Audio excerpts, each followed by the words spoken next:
हा भाव माझा मनातिला माऊलीस माझ्या घेऊन जा जरी जाता आंदीला निरोप माझा घेऊन जा मी नाही आलो आळंदीला तुम्ही मजला समजून घ्या हा देह पडला धरणीवरी हा देह पडला धरणीवरी तरी हातात माझ्या ओ ज्ञानेश्वरी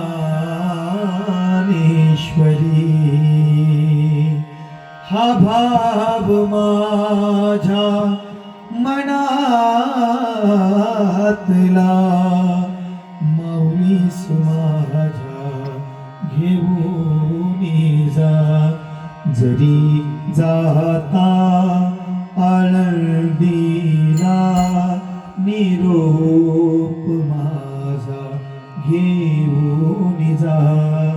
जरी जाता आळंदीला निरोप माझा घेऊन जा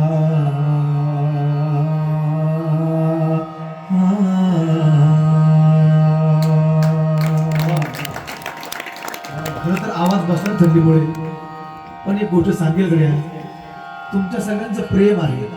कारण तुमच्या प्रेमामुळे एवढं सगळं होत आहे नाहीतर एवढं सोपं नाहीये हा आणि एक सांगेल हे तुमचं प्रेम आहे आणि तुमच्या प्रेमाला पुष्टी देण्याचं काम माझा भगवान परमात्मा करतो आणि म्हणून इथपर्यंत येणं आहे नाहीतर आतकरी तुझी सारखी माणसं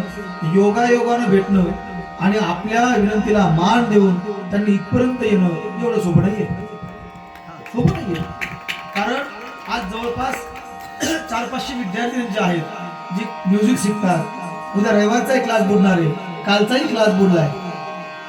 आणि उद्यापर्यंत आपल्याकडे थांबणार आहे पण हे फक्त तुमच्या सगळ्यांचं प्रेम आहे आता असे दिदींचंही नाव सांगितलं संतोष भाऊंचं नाव सांगितलं आणि सगळ्यात महत्वाचं म्हणजे 2 दिवस आहे बघून चला तुमच्याच भागात जाणार आहोत आपण कारण त्यांचं वास्तव्य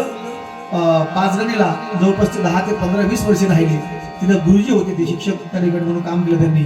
पण कालांतराने फक्त आपला देह जावो अथवा राहावं पांडुरंगी दृढ व्हावं त्याची सेवा घडावी म्हणून त्यांनी नोकरी सोडली आणि आता फक्त एकमेव केशव फक्त भजनच करतायत पण त्या ठिकाणी गुरुजी सुद्धा या ठिकाणी आले